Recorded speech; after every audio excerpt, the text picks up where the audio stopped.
A grace-filled 33rd Sunday in Ordinary Time to all of you. Let us reflect on 3 points on the Gospel.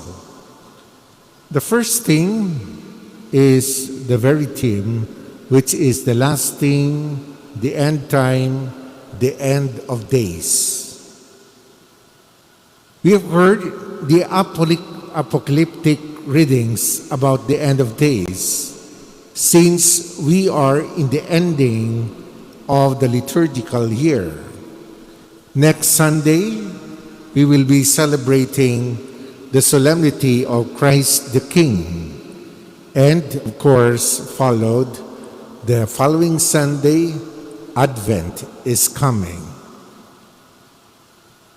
It can be horrifying to reflect on this, but it is not a discourse above all of the end of the world, but rather an invitation to live every present moment well. But how do we live the present moment, my dear friends? We live the present moment loving, because every present moment is a grace moment that God gives us in order that we can serve, in order that we can love. Well, the past is past, and we should learn from the past. The future is not yet coming, but the future, I would say, we are prepared when we live the present moment. That's why, especially for us Filipinos, we need to learn to live the present moment and learn from our past. As if we have not learned from our past, things are just repetitious. We repeat and repeat and repeat, and we never learn. But this is the time, my dear friends, that we should learn how to live this moment of God for us. A moment of grace, a moment of mercy, a moment of love. That's why we need to learn to be vigilant. This is what the Gospel is telling us. And to be ready of making an accounting of how we live our lives. Well, it is here that we should reflect the second point, which is the second coming. What is the second coming of Christ?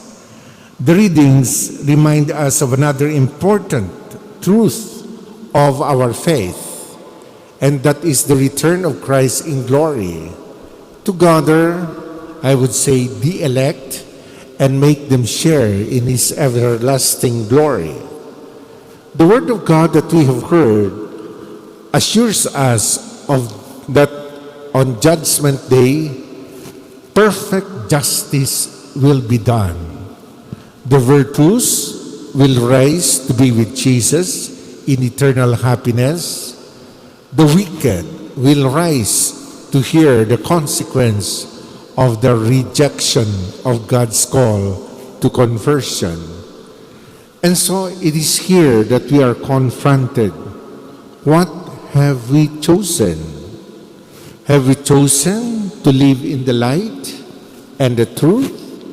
Or we have chosen to live in darkness and continue to live in sin? That's why the very message for us this Sunday is a message of hope, which is our third point for reflection. Such a message gives hope to all those who may not be getting their due in this life. It is also an appeal to those who are living in sin to go back to the Lord as soon as possible. Well, many times we make postponement. Tomorrow na lang, no? But how about if there will be no more tomorrow? We need to live the present moment.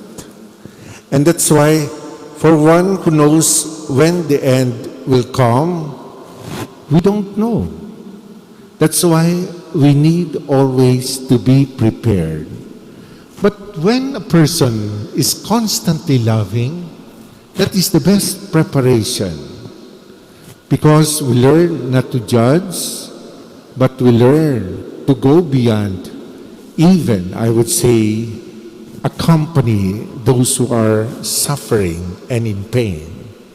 In this moment of our time, this pandemic time, there are moments that we can continue to make acts of love, to live every present moment with love. Well, things are developing, but we should continue to be aware that we need, I would say, to learn from our past. We have learned how to be educated, to be online, to wait for our turn, to wait for the right time. And we have learned also to grow in patience. That's why, my dear friends, let this perseverance of the just and, I would say, the conversion of sinners be among the main intentions that we have, for which we offer this Eucharist.